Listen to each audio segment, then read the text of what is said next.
It's the Opperman Report. Join digital forensic investigator and PI Ed Opperman for an in-depth discussion of conspiracy theories, strategy of New World Order resistance, high-profile court cases in the news, and interviews with expert guests and authors on these topics and more. It's the Opperman Report. And now, here is investigator Ed Opperman.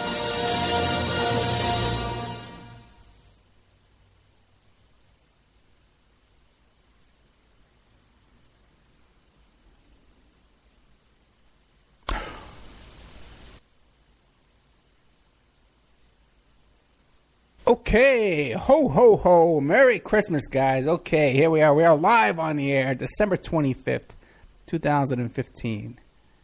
Okay. You know, I thought it might have been Hemstead. Okay, anyway. Sorry, guys. I did a little dead air. Give me a break. It's Christmas Day. Okay, ho, ho, ho. And this is your host, Private Investigator Ed Opperman, hosting the after show. Good old... that was a show we did a while back with Tim Tate, the host of, not the host, but the producer of Conspiracy of Silence, the documentary about the Franklin cover-up. Recorded that for the member section, so please check out the member section. That's the kind of quality entertainment and information that we have in our members section. So you go to OppermanReport.com. And check out the good old member section and sign up. Let's see here. What do we have to say tonight on Christmas Day? What am I? Am I Santa Claus or Scrooge? Let's take a vote. What do you guys think? I was surprised to see so many people in the chat room, in the Spreaker chat room and all the chat rooms, considering it's Christmas Day. So thank you all. You know, guys, I really thank you very much. I really appreciate that because I thought I'd be here by myself talking to myself, which I'll do. I'll talk to myself. I don't care. You know, no one listens to me anyway, right? So I'll just talk. Okay, but thank you all for joining us tonight on the Opperman Report Christmas Day special. It's been kind of lonely around here because Vic went to see her mom. We went to church last night at 6 p.m., and then she went to see her mom and spent today with her mom. So, you know, it's kind of a lonely Christmas for good old Opperman Report, Santa/Scrooge. a little Scrooge, a little Santa, and a little Opperman Report. Okay. You know, speaking of sad Christmases and miserable Christmases, you know. Speaking of miserable Christmases, you know, man, we can't forget our buddy out there, Reverend Ed Pinkney, being held today in prison on Christmas Day and Christmas Eve, you know, and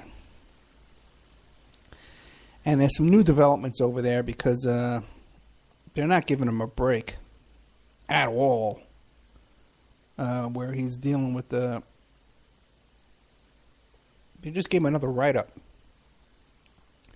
over there at the prison because... and the write-up is that he had a Bible on his bed.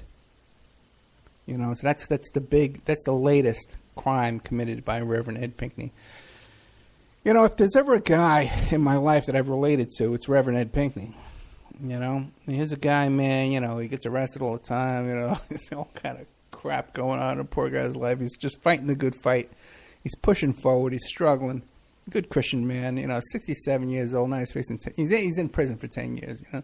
And with all, you got to understand, with all these write-ups he's getting, you know, about, you know, phone call infractions and having a Bible on his bed and all this nonsense, he's got 2 to 10 years. So every time he gets one of these, you know, it's like 9 months added on. It's a year added on, okay, of BS crap that we all know is BS. Anyway, listen, one thing we can do to help, it's the Christmas season. You can send our good friend, the Reverend, a Christmas card, okay?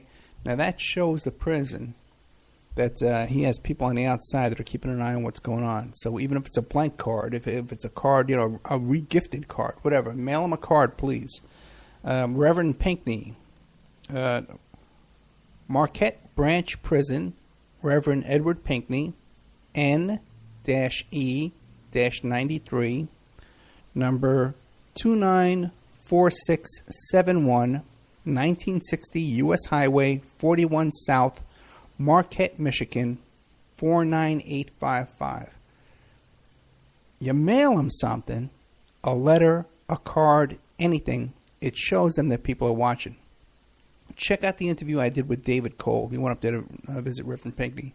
And he talks about how when he pulled up to the prison, they came out to his car. They knew it was him. So they're really focused on this guy, okay? So, I've been to a lot of prisons, man. I visited a lot of prisons, and if, I stepped out of my car and the COs are coming to my car to stop me from coming in, I know there's a big problem. So we go into an interview we did. It's on the Spreaker and iHeart, all that kind of stuff. It's on YouTube. So check that out. Good old Reverend Pinkney. We love you, Reverend. God bless you, my friend. Now, we just did a show that you heard. It's in the members section. That's the kind of quality of shows we have in the members section. If you're not a member, please, please, please become a member, okay? Christmas time, we don't get a lot of members. We don't get a lot of subscribers, and we don't get a lot of donations. In fact, we haven't gotten a donation in a couple of months because the people who normally donate and become members. But even the members have dropped off. And I understand that the last couple of weeks we haven't had a new show in the members section. But the plan was last week was we were going to do the show with Fiona Burnett, the woman who accused Nicole Kidman of molesting her. No, Nicole Kidman's father of molesting her. See, that show was going to be in the members section. Then that Friday we were going to do a show about the Hemstead case, about the satanic ritual abuse case in Hemstead, where the kid said Papa eats babies. There was a big YouTube sensation about this case with Abraham Christie and Ella Grieva, I think her name is. I don't have it in front of me at the moment. So the plan is that the Fiona show was going to go into the member section, and then the Hemstead case was going to go on last week. But the Hemstead people, there was a lot of difficulty booking that show, way more difficulty than I've had booking just about any other show. And I want to shout out to David Schurter, host of Rabbit Hole, Satanic Ritual Abuse Survivor Story, davidschurter.com. He's a really cool guy. He's been a really good friend to this show. I've had him on a few times. He's helped me book guests. And in the past 2 weeks, I would say good old David Schurter has spent about 20 hours helping me book guests and coordinate shows and stuff like that. And he was supposed to come on with both of these guests, by the way, and there were technical difficulties, and he backed out on one show, and then we had him on. We spent the whole day trying to get him and Fiona on all day long, and we couldn't get him on. But David's he's probably pissed off at me right now because all the drama we've had this week with this Hemstead case, which has been a nightmare. I got to be honest with you, it's been a nightmare. So we're going to get into that hopefully tonight if we have time. By the way, I'm asking everybody to please donate or subscribe to the members section. I have to upgrade the Spreaker account that I have, because otherwise I have to start deleting shows off of Spreaker. I know a lot of people like to go and they watch and they binge watch all the shows on Spreaker. So if we don't get some donations for that, I'm going to have to start deleting shows. Just spent a couple $100 working on the laptop. Okay, we need a new hard drive. We need a new battery. And what else was it? I think that was it. Then I had to buy a new keyboard for the big computer and more memory for the big computer. So there's been a lot of expenses, okay?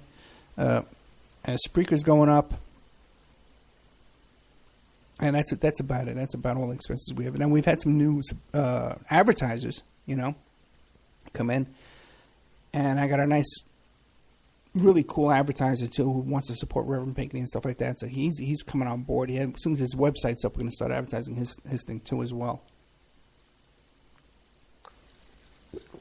upcoming shows.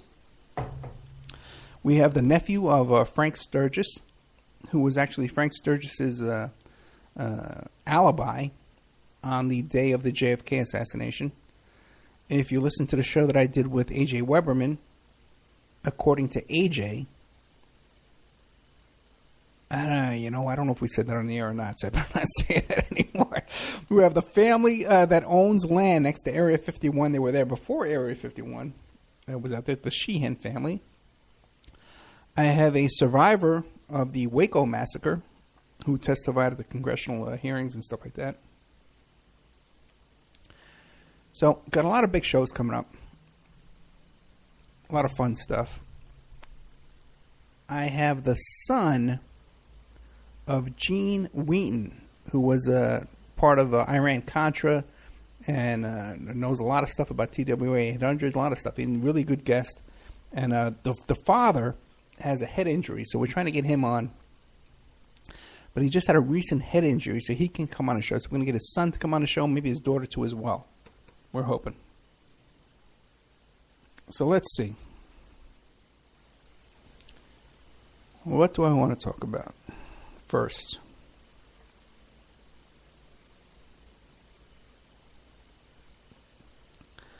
Oh.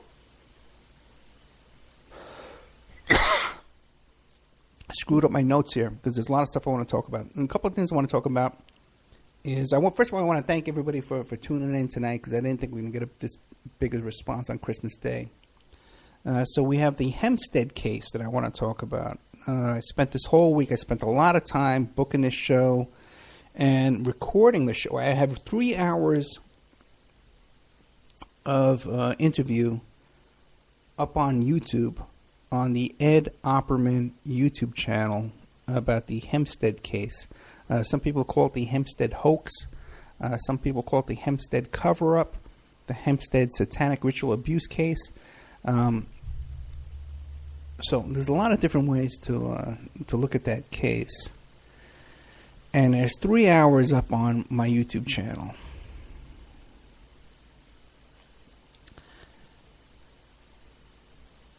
This is that show, okay? From the time we started trying to book that show to the time it went on the air to the time now, that show was supposed to play tonight on the air, but I pulled it. Okay? It's probably been the most difficult show I've ever been involved in. Even considering the show that I did with John B. Wells about the Millers, the Walmart shooters who shot the 2 cops, and they were up at Bundy Ranch and all that stuff like that. Where we had, we were like really there in the thick of it with people that, knew the Millers and, all that kind of stuff. And there was definitely a lot of backlash on that case, I believe, by the local police department. And I think we did some great reporting on that case, too, when we uncovered that the Millers were informants, that they were the ones who first started the whole big rumor up there at Bundy Ranch about drones and a drone attack and all that. And then they got kicked out of Bundy Ranch. So I believe that our coverage of that case, the Miller case, is better than anything out there. So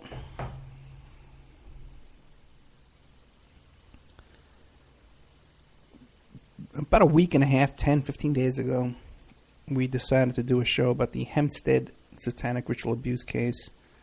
Some people call it the Hemstead hoax or the Hemstead cover-up, with these kids in Hemstead, England, that claim that they're, if you look up Google, Papa Eats Babies, it talks about how their father was, and there was a big satanic cult in this town involving, hundreds of people, according to the mother and her partner.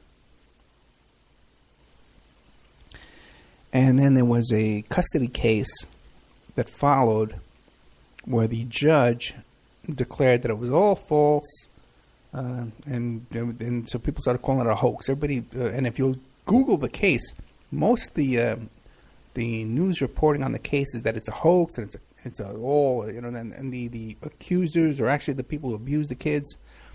But I've actually read the judge's order. Okay. And That order is sketchy as hell. Okay? And I've read in child custody cases and divorce cases, I've read 10,000 orders, in the past 30 years in my work as a private investigator. And a paralegal. I'm a paralegal too as well. I do case preparation. Some of the biggest cases out there, you talk about some of the cases, I've been involved in. It's big stuff, And it's amazing that I got to deal with such craziness every week on the radio here with people.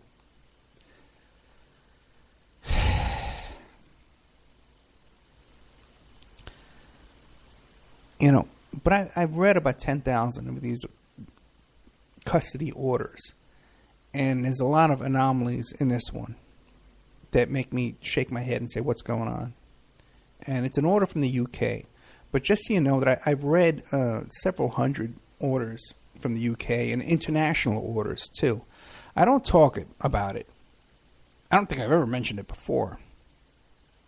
But for a period of time, when I really needed money too as well, I was working for The Hague in the Netherlands. I was an investigator working for The Hague. They employed me to do investigations for them, It's pretty basic stuff. The Hague is the international court in the Netherlands. And a lot of it was copyright infringement stuff, international copyright infringement. But I did a lot of work for The Hague. So I've read orders and judgments and stuff from international courts from different countries. So I'm familiar with this kind of stuff. I quit that job, by the way, because it would drive me nuts.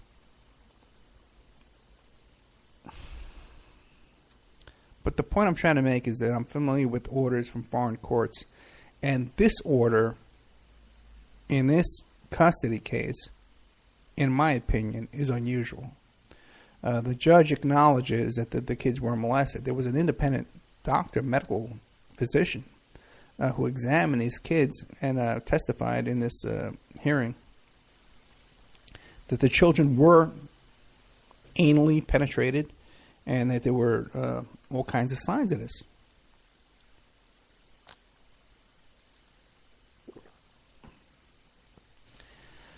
Oh boy, I'm going to run out of time. The kids accused their father, their biological father, and then there's medical evidence to back it up. But the father was never really investigated. In this order, the judge says that basically totally sides with against the mother and her partner, and says everything they say is false and ridiculous, and she questions the credibility of the medical doctor who came forward with these findings. So there's a lot of stuff in there. You got to read between the lines. You got to see it.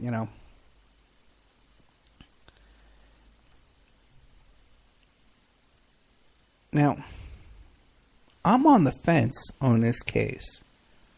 Okay, there's a 3-hour interview on my YouTube channel. You can check it out. I had to shut off the comments on this channel. First time I've ever done that, ever.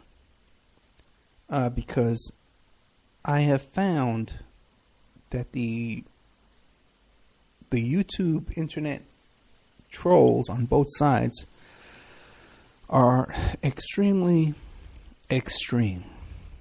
And these are really, really out there people. Way worse than I've ever dealt with the West Memphis 3 people. So it's not like I'm a babe in the woods and I've never dealt with internet trolls on both sides of an issue before. But in this case, it's like nothing I've ever seen before. We recorded the show, I believe it was on Wednesday or Thursday, and, we recorded it on Spreaker, and Spreaker automatically uploads to YouTube. But unless you put in the titles and the tags and all the stuff like that, the description, you don't get any hits, before the show. It's nothing happens. So somehow it leaked out to the hoaxer people, the people who claim it's a hoax. Somehow it immediately leaked out to them immediately. And they got wind of this episode like within minutes. and they started trolling my page. And there's like 50 dislikes on this show. You can listen to the show. It's not a bad show. You know, I know how to interview people. I've been interviewing people, my whole life. My whole adult life. 30 years I've been interviewing witnesses. You know? No one's complained about my ability to take a witness statement from a witness. Okay. But the grief in this case started. I'm going to go the whole hour talking about this. I got a lot of stuff I want to talk about, but you know what? I might do 2 hours tonight. Who knows? Maybe go to New Year's Eve with Ed Opperman ranting and raving. Because you never know.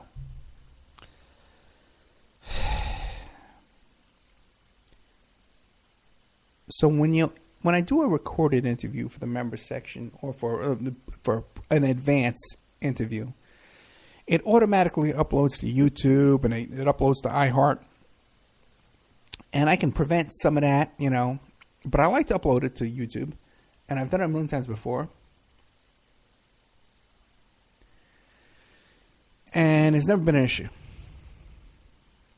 This time, immediately, the people that are in the hoaxer camp found this interview within seconds and started trolling the page and posting negative thumbs down on the interview. And they're the same, just like the West Memphis 3 people. This arrogant, insulting, hostile, childish personal attacks. So I just started deleting comments. And I never, you guys got to understand. I got an active YouTube channel. The original YouTube channel got shut down, so we don't even talk about it that much anymore. But I got like 2,000 YouTube views a day. And I got a ton of comments coming in every single day. So every time a comment comes in, you get an email. Hey, there's a new comment. So you go and you check it out. What are they saying? Because I'm involved in a lot of crazy stuff with a lot of crazy people. And you never know what's going to come up on there. So I gotta have a responsibility, especially to protect my clients. That an ex-spouse or something like that is not posting something about one of my clients. So I have to really keep an eye on that kind of stuff. What's posted, it's a headache. A lot of the fun has gone out of this show, guys. A lot of the fun has gone out of doing this work. I gotta tell you. But the thing is, okay, fine. So the YouTube went up immediately, which is not a big deal. Because there was no titles. The after show says after show. It doesn't even say anything about the Hemstead case or anything like that. But these fanatics that are obsessed with this case found it, the hoaxers camp, found it immediately and put it up. And started commenting and making all kinds of crazy comments.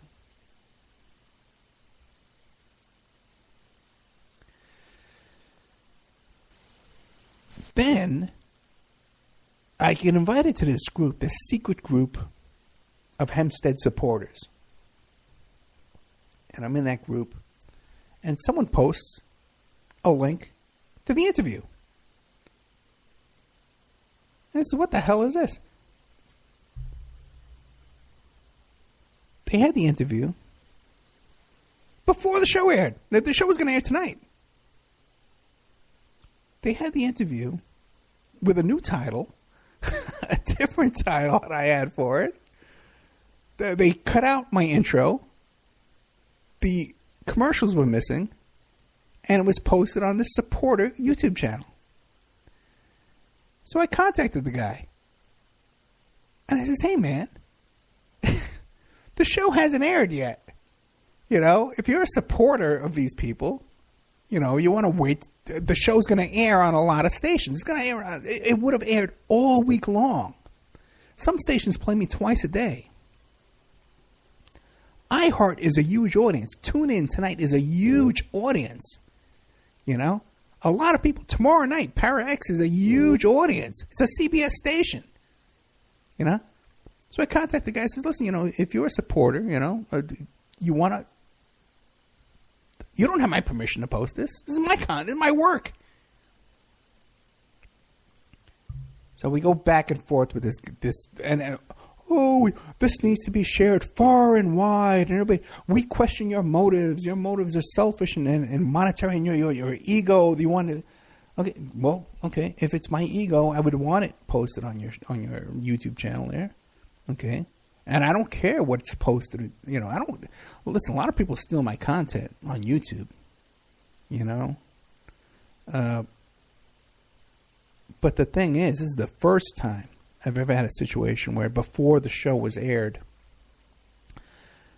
someone got a copy of the show and started blasting it on YouTube. And then when I told them, hey, man, cool it, you know, they basically spit in my face. So, and you know me, I get pissed off, you know, easily. I'm getting very old and cranky in my old age. And this is a constant battle with this show and trying to keep the content the way, you know. I have a responsibility first to the audience, you know, who supports this show. Then the stations, you know, that carry the show. The sponsors that pay for this show. You know, the truth, you know, we want to get the truth out there. And for some, I may be a stupid idiot, man, but I take this stuff seriously, you know. And I really believe, and tell me if I'm wrong, that I try and come on here with integrity and honesty, you know. And a lot of this comes out of my own pocket, which I don't have the money. You guys all know I don't have the money to do this. You know, so thank God we have these sponsors and YouTube hits, you know, money from YouTube, you know, that's constantly under attack. So anyway.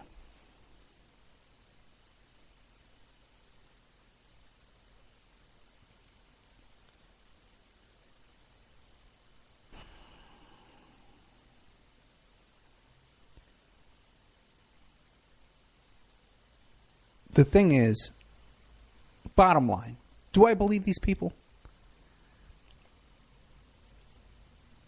They're difficult people. This was a difficult show to book. Way more, you know. Now, you know, I've interviewed a lot. As an investigator, I've interviewed a lot of victims, crime victims, you know, and guilty people. You know, people are making up stories and lying to me. According to these two, you know, they're damaged people. There's no doubt about that, man. These are damaged people. Whether they came into this as damaged people and they coached their kids and beat their kids into telling this lie, that's one possibility. Or that they have post-traumatic stress disorder from all of this, you know, and that's why they're damaged now. And so difficult to deal with. That's another possibility. If you look at it, why would this woman need to make this up and lie about it? You know, she was raising the kids. The ex-husband, the kid's father, the biological father, never had any parental, you know, raising the kids. It would be very unlikely that he would get custody. You know, I've seen these cases a million times. Very difficult for a father to get custody to begin with. You know, my case, when I raised my kid, you know, the kid wanted to be with me. Here's kids that want to be with their mother. You know, the mother raised them. The father had very little contact. And you're going to overturn that? That's a huge hurdle to beat. So she would make this up, you know, and then there just happens to be evidence of sexual abuse. So I can look at this case in many different ways. Now, one thing you intrepid investigators out there and all you armchair people want to take a look at, I got to, you know, when I canceled the show, you know, I wouldn't put the show on because they stole my show. You know, I'm not saying that the parents stole the show, but supporters of theirs did. You know, there's no doubt about that. You know, the show, hey, listen, my work is on someone else's YouTube channel, okay, that I own. They don't have my permission to have it there. The bottom line, I'm a victim of a robbery. Okay, I'm a crime victim.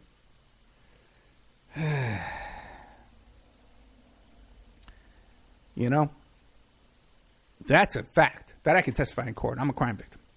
You know, no one has my permission to put that show anywhere, you know, until I give my permission.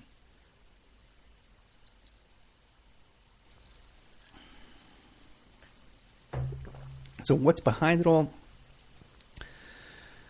You got to look at that yourself. But one thing you can look at is the show is on another channel. You could find it. It has a different title. It's the same show, and there's no intro that I didn't study it, but the description says that there's no intro and that there's gaps.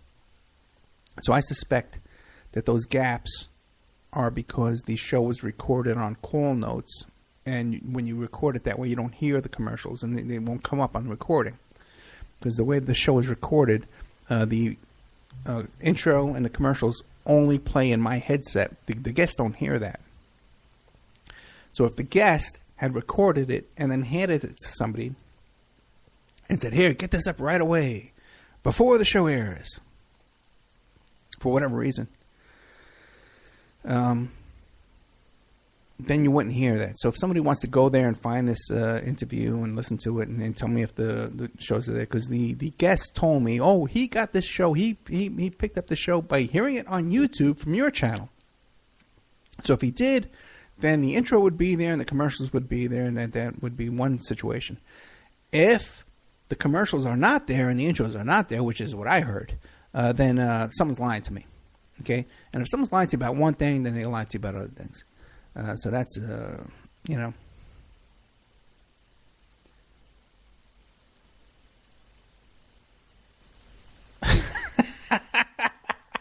Okay. You know, I love being heckled, man. I love being heckled in my own chat room here. Okay, we're going to take a little commercial break, guys. And then we'll be right back. It's going to take a little longer than normal to pull up this. My new commercials, by the way, too. What a nightmare this is. Oh, my God. I got like 6 minutes of commercials. We got to figure something out with that. That's a long commercial break. So let me pull this up. And we'll put a little commercial break. We'll come back. We'll talk about Donald Trump. My trip to the Trump campaign headquarters. And also, too, I got some organized crime stuff from New York City, organized crime stuff from the 1980s and 90s that I stumbled upon this week that I want to talk to you about. So let's play this little ad here. We'll be right back with more Opperman Report on Christmas Day 2015. Ho, ho, ho. And now a word from our sponsors. Pacific West Bamboo, your premier source for sustainable building material. They provide construction-grade and craft-grade bamboo material for all your indoor, outdoor, and gardening needs. Contact them for event planning and display building as well. 503-839-8126. Or you go to their new website, PacificWestBamboo.com. Or you can contact them on Facebook at Pacific West Bamboo. That's 503-839-8126. Amanda from Pacific West Bamboo was our first sponsor. She's been so good to us, so please support her in return. I want to make everybody aware of our new members section at www.oppermanreport.com. You can go there and sign up for a monthly, quarterly, or yearly subscription. You can even purchase episodes one by one. You get full access to brand new original content, new guests, new uncensored interviews, my own investigations and reports, and we're going to be adding sections with documents, images, police reports, either provided by myself or by my guests, or for my own investigations, my own reports. So you can go to OppermanReport.com and you can sign up there tonight. You can start listening tonight. Strawman. I want to mention Strawman. Strawman is a band out of Toronto, Canada. They're good friends of the Opperman Report. They're a trio of guys who share the same mindset most of us here do, and they put that energy into their words and music. So check them out at strawmanmusic.com and drop them a line to let them know that you heard them here on the Opperman Report. We'll be doing an interview with Sean Duffy soon. You can get an autographed copy of my book, How to Succeed as a Private Investigator, by visiting my PI website, emailrevealer.com. We also offer a computer and cell phone forensics. We can recover deleted text messages to uncover infidelity. We offer asset searches, locates, email tracing, background reports, and we can even trace your spouse's email address back to internet dating websites to catch them cheating online. You can reach us at 800-572-9762, or you can email me at emailrevealer@aol.com. New World Mexican Women. Everyone loves the New World Mexican Women, and their line of fine, handcrafted, authentic Mexican jewelry of stone mosaic and abalone stone inlay. In their first book, titled New World Mexican Women, available on lulu.com, they teach you how to make this jewelry, and they have a collection of love letters to their men from their hometown that have immigrated to the United States to find work. They have also published a new book entitled Azuquina to the Rodeo. It's about a young girl that falls in love with a rodeo bull rider, and she runs away with him without telling her family. You can find the New World Mexican Women by Googling New World Mexican Women. And you can ask them about their deals on wholesaling their fine jewelry and all of the other projects that they have going on.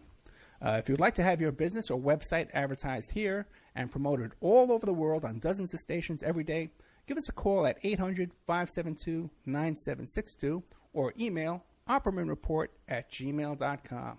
And now back to our show. Well, not so soon. First, we're going to talk about MichiganMushrooms.net.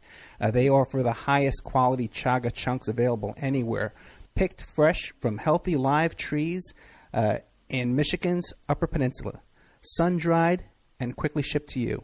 They're very proud of their long-standing reputation as trusted farmers and collectors of wild, gourmet, and medicinal mushrooms. Customer service and offering high-quality products is very important to them. And they have a strict grading system that begins in the woods, and they would rather pass up a chunk that looks bad instead of passing it off to you, the customer. Additionally, they are recognized by the state of Michigan as mushroom experts. They are certified by the Department of Agriculture to sell 20 different species of mushrooms, and proof of this certification is available upon request. That is MichiganMushrooms.net or on Facebook, Michigan Mushrooms LLC. Got a brand new sponsor, The Rodeo of Doom by Miguel La Sala. The year is 2384, and Henry Fields is a down-on-his-luck adjunct professor in the architecture department at Andreas Tangen University in Los Angeles. But he has one thing going for him that others don't. He has enough of the coveted EP14 to live to be 200 if he wants to. Not that hard. When he saves a woman for certain death with a few drops of the EP14, a corrupt government agency tries to blackmail him into selling off his supply. Just when it seems like it might be a good idea, all hell breaks loose.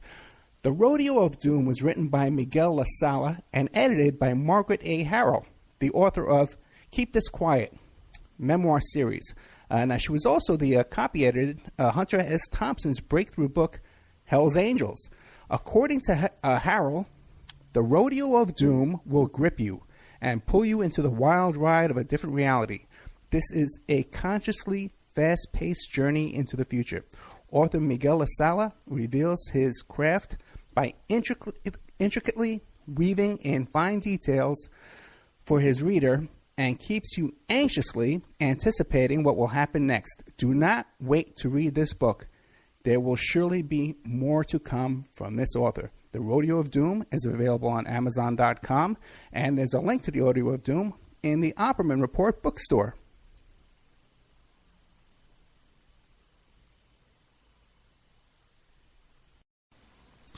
Okay, welcome back to the Opperman Report. I am your host, Private Investigator Ed Opperman. I just want to say a couple of things to the comments in the chat room. One thing is that in 2005, when I filed for divorce, back in those days,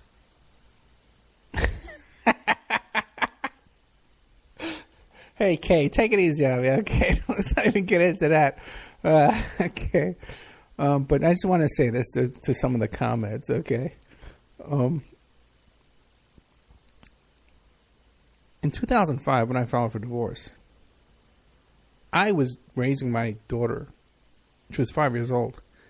And I was raising her 24 hours a day. Her mother was with her 15 minutes a day when she was waking hours, you know. Where, she would get off work at 7 o'clock, but she came home at 8 o'clock, and waited till Victoria was asleep. So I assumed I would get, full custody, just like it was a no-brainer. But my ex-wife hired this lawyer who was bribing the judge. It was in the papers that this lawyer was bribing this judge. It's documented. There's affidavits where the judge's clerks were saying that this lawyer was bribing this judge.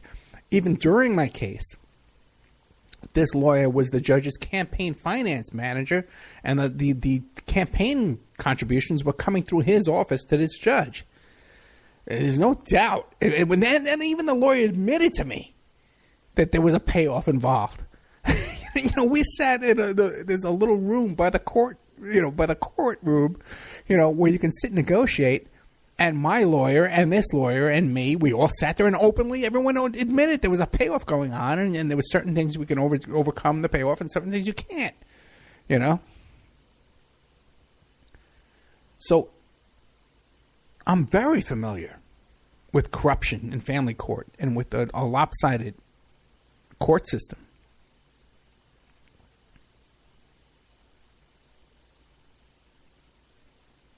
But if you look at me today, and I may be a little more savvy than the average guy, but I have full custody right now. I didn't leave the country, even though I could have been arrested. I came on I talked about this stuff openly. What could have happened to me in my case,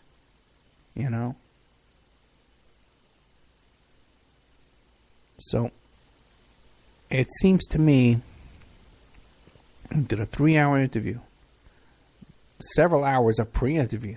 We started on interview day, okay? I started at 12 o'clock noon, and I finished at 5 o'clock. 5 hours. 5 hours of my day. It's a lot of time, guys. I work. I get phone calls, okay, from clients Christmas morning, today, 8 o'clock in the morning. Okay. I had a case this week. I can't even go into it.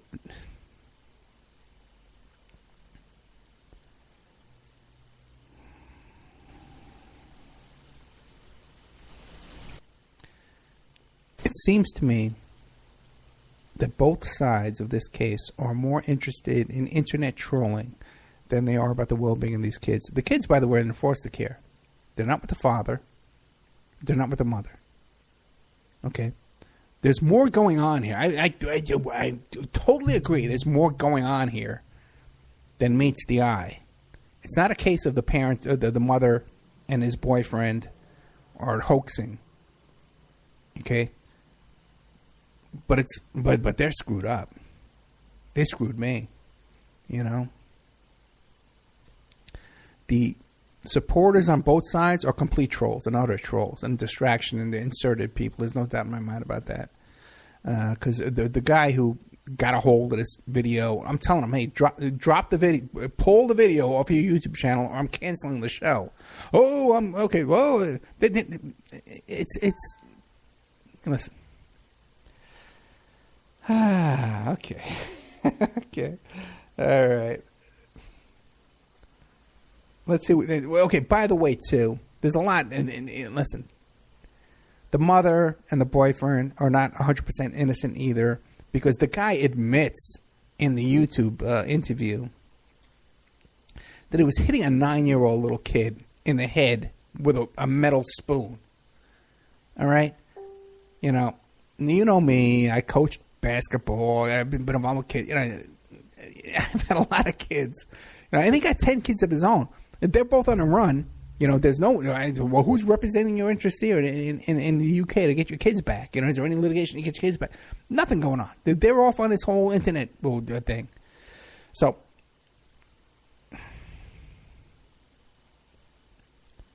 listen to the interviews. It's on YouTube. It's on my YouTube channel. I'm not gonna. You know what? I'm not gonna do the titles. I'm not gonna do the tags. I'm not going to do anything. If you're listening to me right now, you're interested in hearing this show, it's on there. It's 3 hours of show. Okay, the most draining show I've ever done, by the way, that after the show was over, I drank 3/4 of a bottle of vodka, okay, that night after doing this show. And I was sort of sympathetic to this woman and her situation and this partner guy. And then it seems like they burn every bridge that they have, and they ostracize every supporter they have. Maybe this guy's inserted in her life to screw everything up. Okay, I don't know. Okay? But you want to know what, man? I wash my hands of it. I'm done. You know? I spent a lot of time trying to book that interview. They could have got a lot of press this week. And everyone I bring on my show, they get tons of interviews afterwards. So they could have,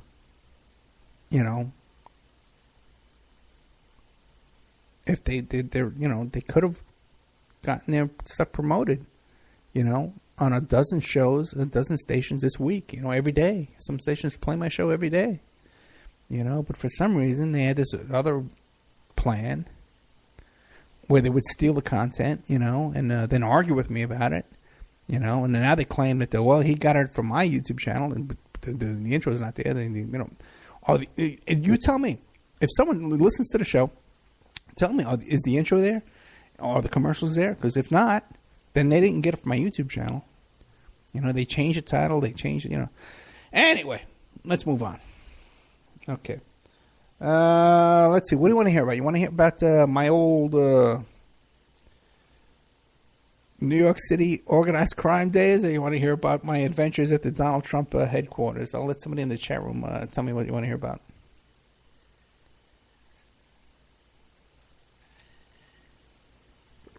Nobody? Okay. We only got 10 minutes. Okay. I'll tell the mafia thing next week. Or maybe I'll do a special show about it. Because there's a couple of... okay. Okay, we got Broly chimed in. He wants to hear about the Thomas Yuva case. I'm willing to go over time on this story, okay? It won't be on any station, but I'll do another... both, okay. Thomas Yuva. Look this up. There's 2 movies that came out in the past year, I guess.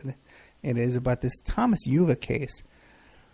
Fascinating, because this is right when I guess you might say I went straight.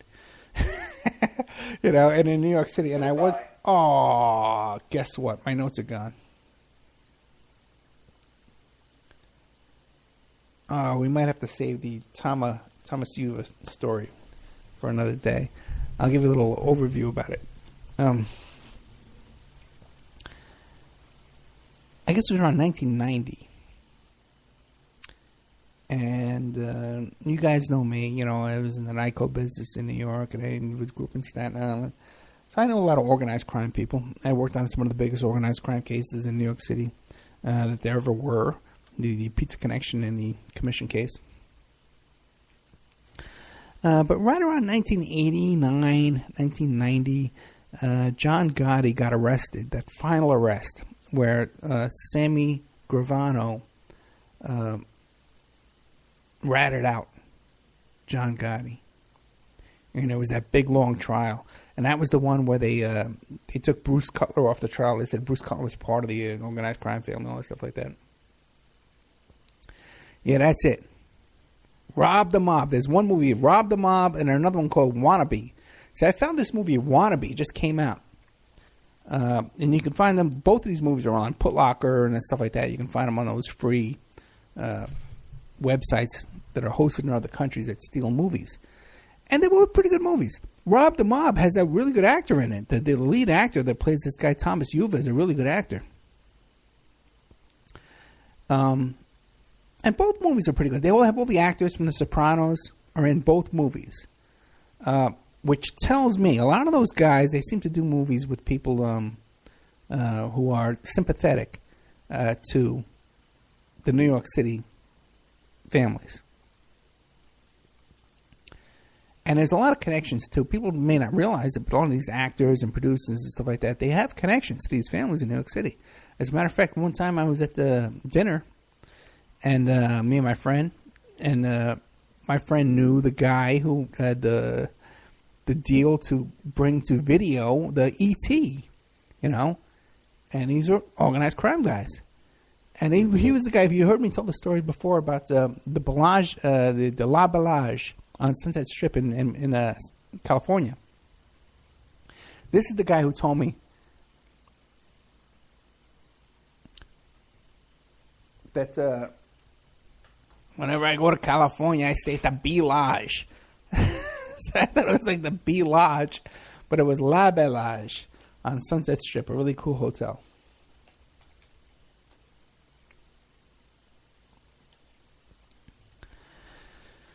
So there's a lot of connections between these movies produced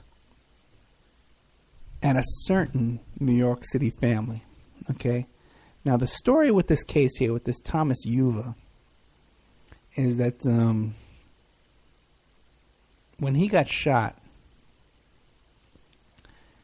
and killed in New York City, I don't know. I wonder if I'm going to spoil this story by telling it without my notes. Because we only got about another 5 minutes left. And I'm tired and hungry. What do you think, guys? You want to call it a night or what? You want me to go on this little half butt cracked and not tell the full story? Because the thing was, is when he got shot there in, I think it was Ozone Park, or it was in Queens someplace, right by Gotti's house and right by these other guys. And they got killed right by the guy that killed him, at a red light. And they shot him and his girlfriend. And if you see their mug shots, the girlfriend was this girl. She was like she looks like my ex-wife. To tell you, like a young, kind of innocent, kind of looking girl, So there was a big thing when they shot, when the New York City organized crime, the mafia, shot a woman in a car when they were trying to hit some guy. Okay, I might have to restart, okay? Because the way things go with circulating these shows. Okay, I'll tell them. Relax, guys. I'll tell you. Okay, I just wish I had the notes. The woman's name was Rosemary, and they had gotten married. This guy was Thomas Yuva, and her name was Rosemary, and they got shot at a stoplight in Queens, near Gotti's house, near the Bergen Hunt and Fish Club, where John Gotti had his social club, and next to near the guy's house who shot them. Okay, and by the way, the guy who shot them too, this guy, I think his name was Pisano, was one of the guys who shot Castellano. Paul Castellano was the Godfather. When he was shot in front of Sparks Steakhouse with Thomas Bellotti. Now, Thomas Bellotti, you got to remember too, he was the underboss for Castellano. He was his driver, his underboss, and he his family worked with my mother on Staten Island. Okay, and they also killed a guy named Chico, who was my neighbor. Okay, so we know all, when it's growing up in Staten Island, you know all these people. This is all, everyone's gossiping, everyone's talking, so everybody knows all these stories. So when they shot this guy, Thomas Yuva, and his wife at this stoplight, there was a big scandal in New York City that these made men, these men of honor, these organized crime guys, had shot a woman while they were going after to shoot some guy who was sticking up these social clubs. Because this guy, Thomas Yuva, see, his background was he was a drug dealer. He was dealing coke. He was using a lot of coke. And he was, the word that I got, I'm going to get in a lot of trouble for doing this show tonight. Okay, I'm going to get in a lot of trouble. I'm going to restart, okay? I'm going to shut off and say goodnight to Awake. and all the other stations there. And I'm going to just do another show on, oh my God, on Spreaker. I'll just do another hour, half hour maybe, to tell this story. But I can see myself without my notes getting into trouble on this. And I've gotten into trouble on other shows we've done in the past where we've gotten calls, by talking out of turn and all kinds of problems from people I know back in Staten Island and stuff. So, but this is a well-known story. But the problem is that there's a couple of movies were done that are trying to present a different version of events that involves a lot of stuff. The Curtis Lee was shooting, the fix that was trying to go on in the Gotti trial. What else? Oh my God! There's so much in this case. I might do a whole another hour. Okay, listen. I'm gonna drop. Say goodnight to Awake.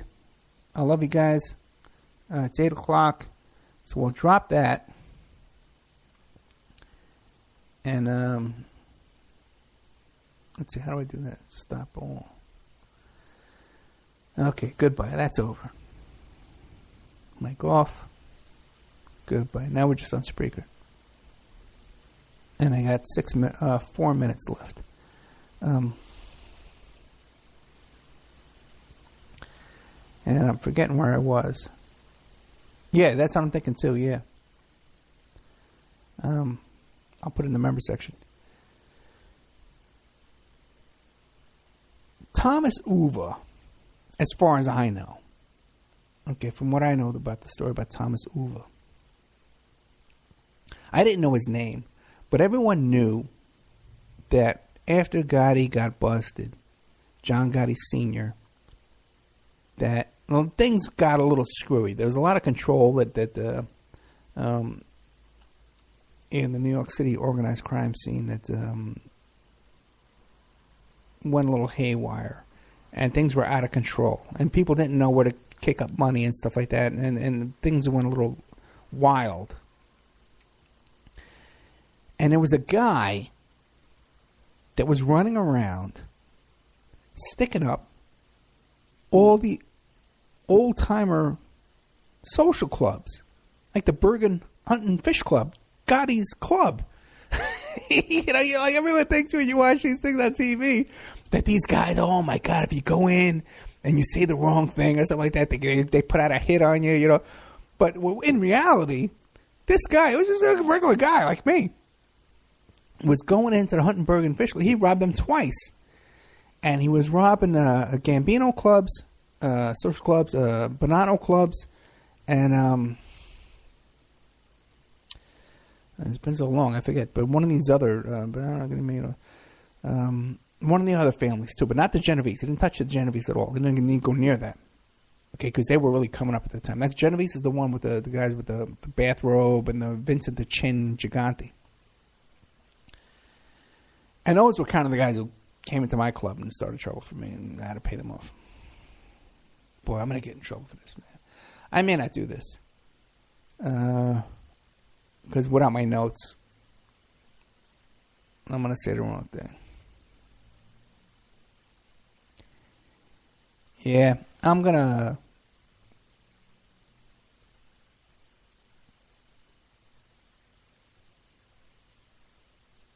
Yeah, I'm gonna just drop the show in a couple of minutes. So the other thing is that we went to Donald Trump headquarters here in Nevada, and they're totally on to me because they wouldn't even let us in. When me and Vic went down there to audit their caucus training, and that's another hour too, man. I'll tell you what. Why don't I do this? My laptop went dead. So what I'll do for you is I'll do a show Saturday and talk about these things here. And I'll even talk about these Hemstead stuff even more. Maybe I'll go back and listen to the Hemstead show. And I'll tell you, I'll report on you if it really... if they got it from YouTube or if they recorded it over the phone and didn't have the intro and didn't have the commercials, which is what I suspect. But anybody can check that out. So listen, guys, Merry Christmas. I love you all. Thank you so much. Good night. And I'll probably do a show over the weekend. Good night.